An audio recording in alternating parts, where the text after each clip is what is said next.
ఆవకాయ మన అందరిది, గోంగూర పచ్చడి మనదేలే. ఆవకాయ మన అందరిది, గోంగూర పచ్చడి మనదేలే. ఎందుకు పిజ్జాలెందుకు బర్గర్లెందుకు పాస్తాలింకెందుకులే.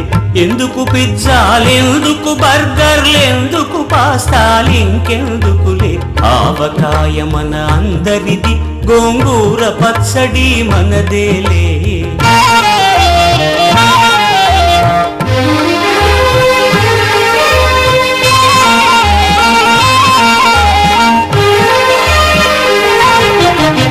ఇడ్డెన్లలోకి కొబ్బరి చట్నీ, పెసరట్టులోకి అల్లమురా. ఇడ్డెన్లలోకి కొబ్బరి చట్నీ, పెసరట్టులోకి అల్లమురా. దిబ్బ రొట్టెకి తేనె పానకం, దొరకకపోతే బెల్లమురా. దిబ్బ రొట్టెకి తేనె పానకం, దొరకకపోతే బెల్లమురా. వేడి పాయసం ఎప్పటికప్పుడే, పులిహోరెప్పుడు మర్నాడే. వేడి పాయసం ఎప్పటికప్పుడు